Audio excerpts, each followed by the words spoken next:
ഒഴുകിയെത്തിയ ആസ്വാദിക വൃന്ദത്തിന് മുന്നിൽ ഗസൽ മഴ പെയ്യിച്ച് കോഴിക്കോട് ഗുലാം അലിയുടെ ചാന്ദിനിരാത്ത പരിപാടിക്ക് സമാപനം. അതിരുകളില്ലാത്ത ലോകത്തിനായി ഗസൽ ചക്രവർത്തിയുടെ ശബ്ദമുയർന്നപ്പോൾ നിറഞ്ഞ മനസ്സും കയ്യടികളുമായി കോഴിക്കോട്ടെ സംഗീത ലോകവും ഒപ്പം ചേർന്നു.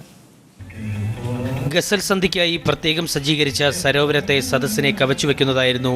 സദസ്സിനുള്ളിൽ കയറാനാവാതെ പുറത്ത് വിഷമിച്ചു നിന്ന ജനക്കൂട്ടം. 6:30 ഗുലാം അലി വേദിയിലെത്തി. എഴുന്നേറ്റ് നിന്ന് കയ്യടികളോടെ സദസ്സിന്റെ ആദരം.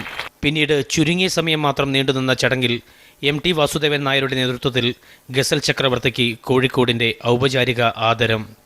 പരിപാടി ആരംഭിച്ച് 15 മിനിറ്റിനുള്ളിൽ കോഴിക്കോട് വീണ്ടും കേൾക്കാൻ കാത്തിരിക്കുന്ന നാദവുമായി ഗുലാം അലി വേദിയിൽ പാടിത്തുടങ്ങി. दिल की चोटों ने कभी चैन से रहने न दिया, जब चली सर्द हवा मैंने तुझे याद किया. പരിപാടി തടയുമെന്ന ശിവസേന പ്രവർത്തകരുടെ പ്രഖ്യാപനത്തെ തുടർന്ന് വൻ സുരക്ഷാ സന്നാഹമാണ് ഗസൽ സന്ധിക്കായി ഒരുക്കിയിരുന്നത്.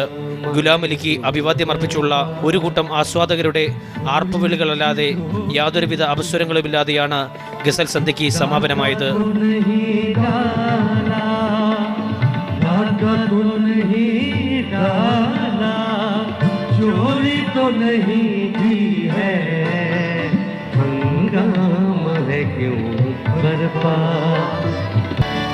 दिल बदलते हैं तो चेहरे भी बदल जाते